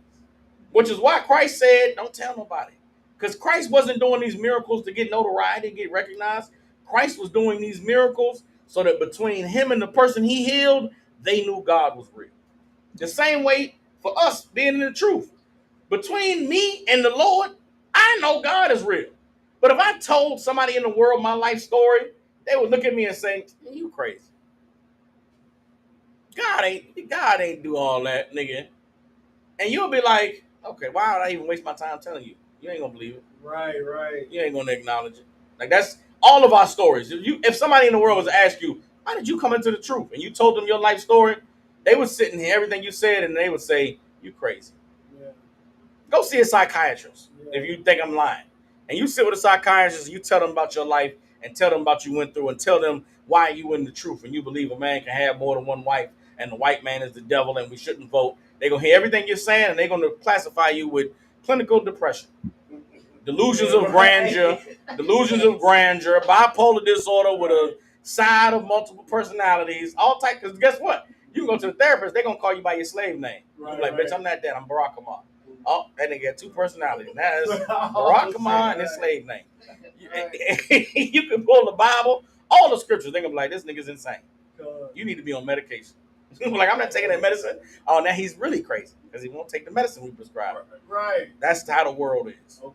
You understand? Come on with it. So if I could, so Christ's mission wasn't to pull as many people as he could in. I mean, because obviously, I understand this. Christ's mission was to do what the Lord wanted to do. No. Christ's mission was to serve the Lord. Regardless. And in serving the Lord had him teach, the Lord had him heal, the Lord had him raise the dead, feed 5,000 with 3 loaves of bread and 2 fish. Christ just lived to serve the Lord. Later in his life, he acknowledged that the next thing the Lord want me to do is to die. When he accepted that this thing I've been doing, serving the Lord, is going to end in my death, he accepted that too. Because it was like, I done did all of this, what I'm going to do? Stop? I done did all these things serving the Lord, I'm going to disappear and go back to being, I gotta see this thing through. For these people's sake. For the sake of all the people who the Lord healed and spoke to and touched. I've got to now go through with what the Lord sent me to do. Now I got to die. So as he's talking to his disciples as they enter in Jerusalem, he's explaining to them all the things that he knows going to have to happen. That's why Peter's like, Christ hadn't been telling them this for months and years. This was something that he understood as they're going into Jerusalem. So he's starting to tell them, I'm not going to make it out this city, y'all. We going here. I know we preparing, but I'm gonna get taken, and I'm gonna get persecuted. They're gonna take me before the judges, and they're gonna condemn me to die, and they're gonna hang me on the cross, and I'm gonna die, lose my life. But the Lord gonna glorify me. The Lord gonna raise me up. Peter, like, man, you talking crazy? What you talking about? That ain't gonna happen to you. We're gonna ride for you, this and that. That's why he was, Peter, be quiet. Get behind me, Satan. You desire the things of man. I'm desiring what's for the Lord. Christ didn't know, and he didn't know when he first came, when he first started teaching that he was going to end up dying. He didn't know that. He learned, he understood it as he was coming into Jerusalem. He had the discernment. I'm not going to make it out this city. This is it for me. Once this the last. These the last days for me, y'all. This is it. He sat down at the Last Supper with the brothers, broke bread with them. He passing the bread and telling them to eat and drink. Remember me. I'm not going to be here long. I got to go. Somebody here going to betray me. But it's okay because the Lord with me. This is part of what has to happen. And they listen to him like, man, he's talking some other, he's on some different shit. It's crazy what he's talking about. But everything he said came to pass. You understand what I'm saying? So he was accepting of what the Lord was showing him. And that's what was powerful, because with the gifts he knew he had and the power he knew he had, Satan could have gotten his mind to tell him, save yourself. Right. Have your men fight. And he answered all those questions. If you have any questions about Christ and his life and him dying, all the questions you could have are answered in the scriptures. Why didn't they fight? Christ said, if this is my kingdom, my men would fight. Right. Why didn't he run? Christ, you can't flee from what the Lord has designed for you. You can't run from the Lord. You know what I'm saying? Why didn't he do that? Christ did everything. He said everything.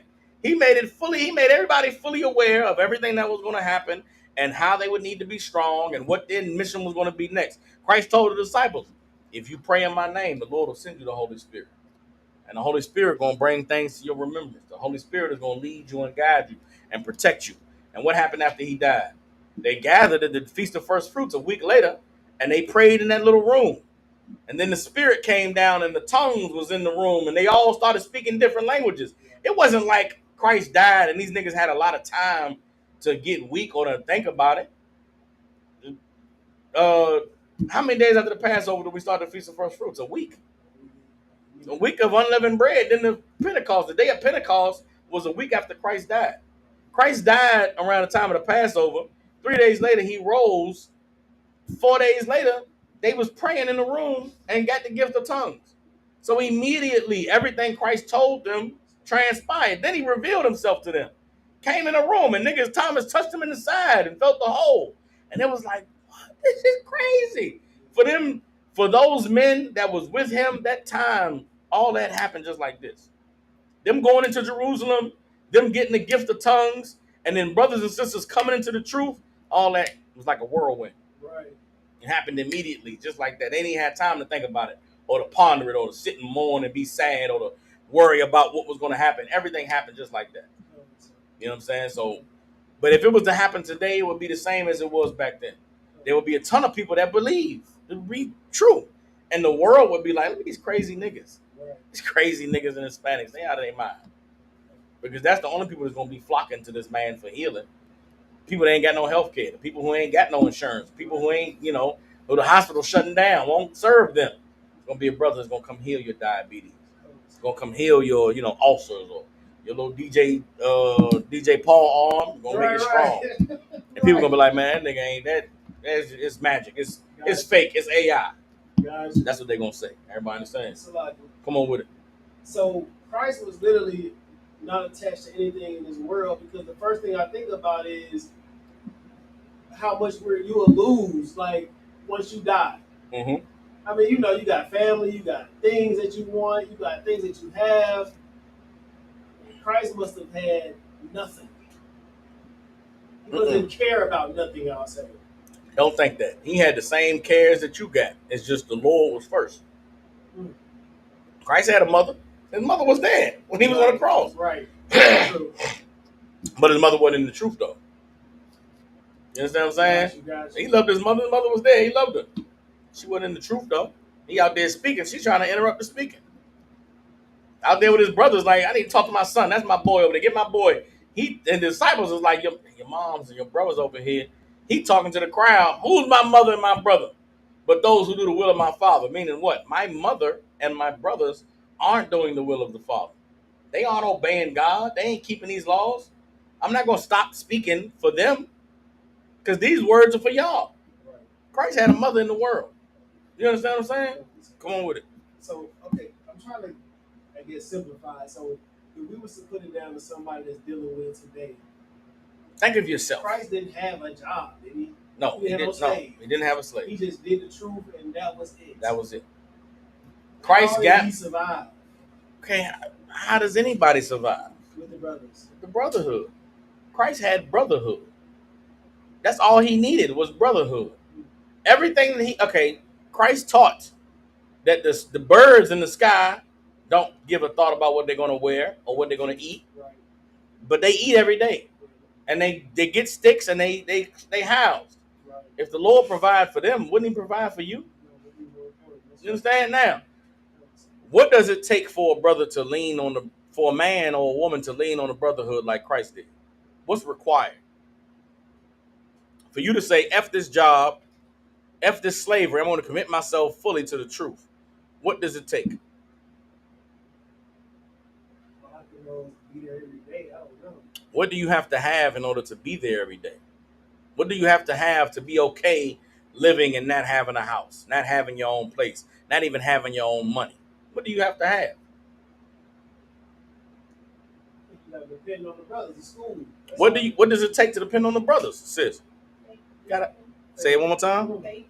You have to have faith. Get a sister hand. You have to have faith and discipline. You have to have faith to quit your job and say, the Lord gonna take care of me. I don't know how, but the Lord gonna take care of me. I'll tell you this, right? All these men, the men that were in the truth, when I came in the truth, have tremendous faith because they did it. Captain Marquard left Chicago, moved to Philadelphia to live in a room in a house that the school had and did not have a job when he left. He left home. He left his family, left his wife, his kids, came and moved to Philly and was just living in Philly. And you ask him, why did you do that? He said, I want to learn how to be a man of God. I wanted to learn from these men so that I could go back to Chicago and help these brothers. And I lived there with Mama Quad in Chicago, in Philly for 3 or 4 years. And he had tremendous faith, tremendous discipline, because it was not an easy thing. Not only was it not an easy thing to give up everything, but the living conditions wasn't easy. Right. There was brothers you never know. You didn't know. They, men have different opinions about things, have disagreements. I saw Captain Marquard do some absolute soldier shit that I could not have done. And he stayed in Philly for about 4 or 5 years. And then one day out of nowhere, he just went back to Chicago. Went back, didn't have a job waiting for him. Didn't have a place waiting for him. He went and stayed in the shelter. Lived in a shelter in Chicago for 6 months and then got a job, got back on his feet. And then before you know it, there's schools in Chicago and a school in Indianapolis and a school in Detroit and a school in Minnesota. How did that happen? That brother had faith. He had faith that if he just did what the Lord said to do, everything else would be taken care of. I came in the truth and left behind an electrical career. I came in the truth and I could have fought to keep my career. I got counsel from General Muhammad. He said, you come to serve the Lord, the truth is going to take care of you. The truth is going to pay your bills, and whatever you want, you're going to have it if you just serve the Lord. And I came in the truth, and I said, fuck that job. And then I met a sister who I met her on the internet, and she talked about how she was a nurse and had money, and I would never have to work. All she just wanted to do was help me be the man of the Lord and work in the truth. And I got with that sister, and I didn't slave for 10 years. Didn't I slave for 10 years while I was with that broad? No, I can't say 10, like 7 years. Now, I went through a lot of other shit, but I went through a ton of shit. That was my job. That woman was my job, right? But, okay, General Muhammad is a man of God because the truth took care of me. That woman got with me because I was in the truth.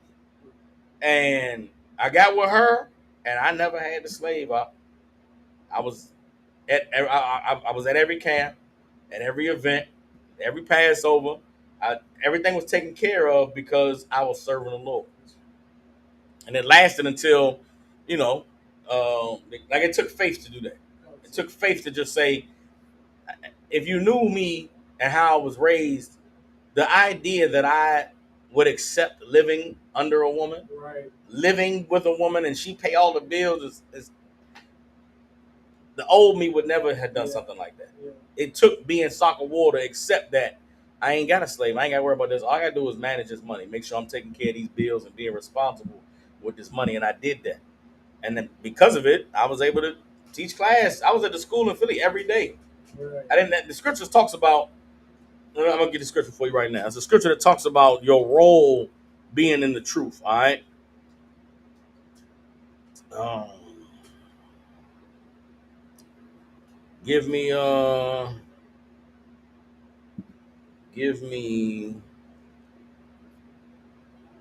Hold on. Hold on.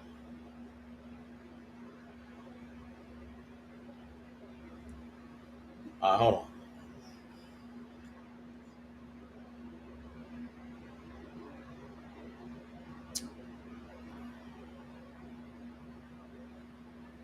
Wait, hold on.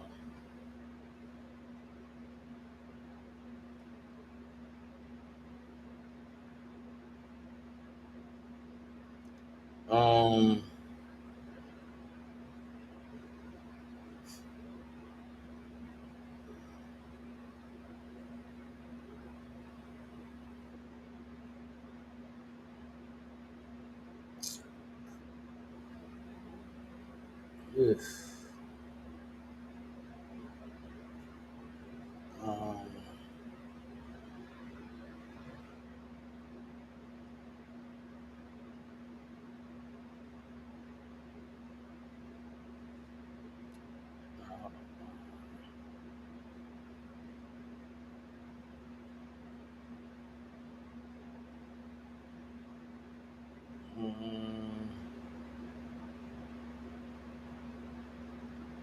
all right, let's get 1 Corinthians chapter 7, verse 21. Matter of fact, 1 Corinthians 7 and 20.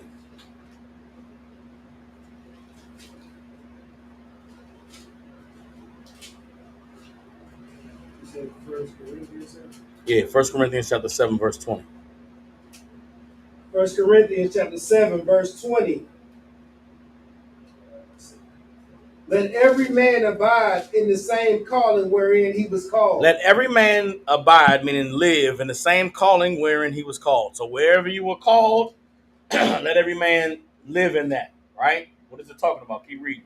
Art thou called being a servant? Care not for it. But if thou mayest be made free, use it rather. Art thou called being a servant? Meaning what? Did you come into the truth and you were a servant? Care not for it. Meaning what? Don't care for your slavery, for your servitude. But if thou mayest be made free, use it rather. Meaning what? If your slavery of your servitude can be if you can be free from it, or if it make you free, use it. Meaning what? If you were a slave, if you had a slavery when you come into the truth, if that slavery allows you to keep a roof over your head and clothes on your back and food on the table, use that slavery. Right. Keep it if it makes you free. Right? Keep reading. Verse 22. For he that is called in the Lord, being a servant, is the Lord's freeman. For he that is called in the Lord, being a servant, is the Lord's freeman. Meaning what? You got a slavery, right? Slavery, you work 10 hours a day, 5 days a week. Okay, you got a slavery. I can't expect you to be here at the school and you got your, you know what I'm saying? Got your slavery, right? So if your slavery stop you from doing things in the Lord, that's cool. You could come in here and be free. You ain't got to come in here and worry about slavery. You ain't got to come in here and worry about, damn, I'm going to miss my job or I'm going to miss out on some money. Nah, you come in here and be free. You come in here and your burdens are lightened. Your burdens are lessened. You understand? Keep reading. Likewise, also he that is called, being free, is Christ's servant. Likewise, also he that is called being free is Christ's servant. Now you come in here and you don't got a slavery. You're going to come work in here. You ain't got a slavery. I expect you here every day. Holding shamar, teaching class, hanging pictures up in the priest office, cleaning the school, making sure we got the things that we need. That's your role. You understand? Right. Keep reading. Verse 23. Ye are bought with a price. Be not ye the servants of men. You are bought with a price. Be ye not the servants of men. You got a slavery, that's your slavery, y'all. But outside of that, you should be free. You should be free to serve the Lord. You understand? Right. That's why down here, as long as brothers have had slaveries, I understand. You got a slavery. I'm not going to expect if I know what it's like to have a slavery, and then you get off after dealing with the devil all day. You want to just relax and have some time to yourself to clear your mind. Every man needs that. I understand it. I'm not going to argue with you or fight you or check you for not being able to get here or not being able to do this if you can't do both. You can't do both, go to that slavery, pay your tithes, contribute to the camp fund. Be here when you can be here. You understand? Now, if you don't have a slavery, there's no reason for you not to be here every day. And if you're not here every day and you ain't got a slavery, I'm looking at you sideways because what do you mean? Why can't you get here? You can get everywhere else you want to get to. You can get to that hole. You can get to the bar. You can get to the liquor store. To the wheels. You can get everywhere else, but you can't make it to class. That's unacceptable. You understand what I'm saying? This is the scripture right here that explains that. Some men, Christ was free in the world. Guess what? He was bound to the Lord. You understand? Drop that. Now, before we close out the class, let me get you a scripture that shows the danger of not being careful with your words and making sure the Lord gets the credit. You understand? Because again, this class is about the power of words and taking oaths. You understand? Let's get Numbers chapter 20, verse 1. All right. Numbers 20 and 1, we're going to read down to verse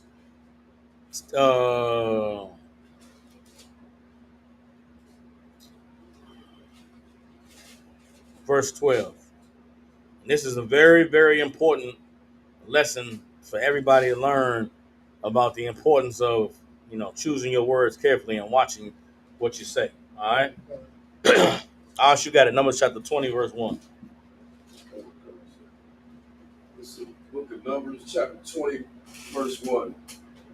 Then came the children of Israel, even the whole congregation, into the desert of Zin in the first month. And the people abode in Kadesh, and Miriam died there and were buried there. So they came into the desert of Zin. People lived there, and Moses' sister died. All right? Keep reading. And there was no water for the congregation, and they gathered themselves together against Moses and against Aaron. And the people told with Moses and spake, saying, Would God that we had died when our brethren died before the Lord? And why have ye brought up the congregation of the Lord into the wilderness, that we and our cattle should die there? Everybody understand? So they in the wilderness, right? They in the desert. There's no water. People are panicking and they getting afraid. And they saying to Moses and Aaron, man, we should have died with our brothers. Now, who were the brothers that died? The brothers that died was the men who got swallowed up in the dirt for coming up against Moses. They saying it would have been better that we died with them than for have followed y'all niggas to bring us out here to die of thirst and starvation, right? And they said, why did you bring up the congregation of the Lord into this wilderness that we and our cattle should die there? Keep reading. And wherefore ye have made us to come up out of Egypt to bring us into this evil place. Why did you make us come out of Egypt to come into this evil place? So now Egypt wasn't an evil place to them no more. Egypt wasn't a land of suffering. Egypt was a wonderful place where at least we was able to eat and drink. You understand? At least we was able to not die of thirst and starvation. And they saying this to Moses and Aaron. Keep reading. It is no place of seed or figs or of vines or of pomegranates, neither is there any water to drink. Keep reading. And Moses and Aaron went from the presence of the assembly unto the door of the tabernacle of the congregation, and they fell upon their faces. And the glory of the Lord appeared unto them. And the Lord spake unto Moses, saying, Take the rod, and gather thou the assembly together, thou and Aaron thy brother, and speak ye unto the rock before their eyes, and it shall give forth his water, and thou shalt bring forth to them water out of the rock. So thou shalt give the congregation and their beasts drink. Everybody, so what did the Lord just give Aaron and Moses an order to do? I mean, you just read it. Go do a miracle, bust their head, make them believe again. What was the miracle that he told them to do? Get some water out of rock. Go get some water out of the rock. Something impossible. Okay.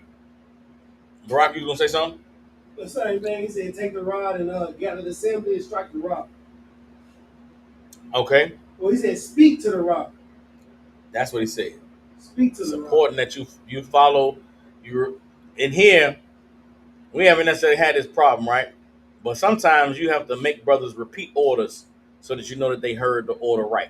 Right. The order the Lord gave to Moses and Aaron was to speak to the rock before their eyes, and it shall give forth water, and thou shalt bring forth to them water out of the rock, right? Let's read verse 9. And Moses took the rod from before the Lord, as he had commanded him. And Moses and Aaron gathered the congregation together before the rock, and he said unto them, Hear now, ye rebels, must we fetch you water out of this rock? And Moses lifted up his hand, and with the rod he smote the rock twice. And the water came out abundantly, and the congregation drank, and their beasts also. Keep reading. And the Lord spake unto Moses and Aaron, Because you believe me not. Say it one more time. Because you believe me not. Say it again. Because ye believe me not, to sanctify me in the eyes of the children of Israel, therefore ye shall not bring this congregation into the land which I have given thee. You understand? What was the error of Aaron and Moses that made the Lord say to them, you niggas didn't believe me? And because you didn't believe me, I will not let you bring this congregation into the land that I promised them. Aaron and Moses were kept out of the kingdom, meaning kept out of walking into the kingdom because of what they did. What did Aaron and Moses do? Barack. He hit the rock twice. No, that's not what they did. Aaron and Moses did not follow the order the Lord gave. The Lord counted it as disbelief. You niggas did not believe. Ash? He said, just speak to me. He ain't told him to hit it, right? He told him to speak to me. No, that's not it. Sister Yum Yama. That's what they did. They didn't talk to the rock. They talked to the people. Moses was supposed to talk to the rock to show the people, this ain't me, it's the Lord. Moses instead talked to the people and said, you rebels, we got to get water out of this rock for you. Then he hit the rock and made the water come out. That ain't what the Lord told him to do. The Lord told him to speak to the rock and I'll make the water come out. Moses took the credit by hitting the rock and by talking to, by checking the people. The Lord didn't tell him to do any of that. The order the Lord gave was to go speak to the rock in the sight of all the people, Right. and I'm going to make water come out of the rock. Moses went, because he was mad that they came up against him, Moses went and said, you rebels, well, I got to get water out of this rock for you, and hit the rock 2 times and made the water come out. Now, you might think that's a small thing, but to the Lord, you niggas didn't believe me. You lacked faith. And because you lacked faith, you're not going to make it into the kingdom. Moses and Aaron's bodies were kept out of the kingdom, out of the land across the river Jordan because of this act right here. This is how serious the Lord is about oaths, about your word, and about doing the thing that you're supposed to do. It might seem like it was small, but those words that Moses spoke was not small. Those words that Moses spoke was disloyalty to the Lord. Those words that Moses spoke was taking credit for what the Lord did. And the Lord absolutely, Moses might not have thought that he was doing that, might not have felt that way, but in that moment of misguidedness, not following orders to the T, Moses disrespected the Lord and had to pay the price. You understand? Your word is everything. The words you speak absolutely hold power. You understand? And it's important and necessary for you to understand that the word you spoke when you came and joined yourself to the Lord is a word that you cannot turn back from. You understand? The title of tonight's class was Blood In, Blood Out. That's serving the Lord. You ever see the movie Blood In, Blood Out? It's a gang movie about, LA, the Hispanic gangs in LA in the late 80s, early 90s. Absolutely powerful movie. I think every brother should watch Blood In, Blood Out. But it's one of those things that is universal. The idea that once you commit yourself to something, it's up and it's stuck. You understand? Right. And that applies in many aspects of our lives that we may not think of. But it definitely applies when it comes to you serving the Lord and obeying the Most High. You understand? Tomorrow I may go into oaths that we've taken before the Lord and go into showing how the Most High established a covenant with Israel. He established a contract with us. You understand? We have an agreement with the Lord that if we obey him, he'll be our God and our power and he'll deliver us. But if we disobey him, he's against us in every way. And he's going to show that he's against us in every way. That's something that brothers and sisters need to understand. That's something that brothers and sisters need to accept. You understand? And so that might be the topic for tonight. Tomorrow's class is the covenants that we establish with the Lord. Every day of your life, opportunities to take an oath are presented before you. Be careful what you commit yourself to. Be careful what you promise to do, and make sure that when you go to do something that you keep your word, because it is absolutely powerful. Everybody understand that? With that, with the Israelite School of Universal Practical Knowledge out of 1 West 125th Street in Harlem, New York, since 1969, we've been teaching so-called blacks, Hispanics, and Native Indians the truth according to the Bible. What is the truth? The truth is that so-called blacks, Hispanics, and Native Indians descend from the greatest people that ever walked the face of the earth. The Bible identifies us as the lost 12 tribes of the nation of Israel. And in the year 2025, there's nothing more important than for God's chosen people to know the truth of who we are, where we come from, and what our purpose is on this earth. With that being said, we had classes here in Memphis Tuesday, Wednesday, and Thursday from 7 to 9. The address to the school is 3000 Walnut Grove Road, Suite 215. If you go to ISUPK Memphis on Google, you can get the call-in number to the school. If you got any issues, any problems, you need counsel, call the school and get the help you need. And with that, I'll see y'all for class tomorrow. Shalom, Israel. Right.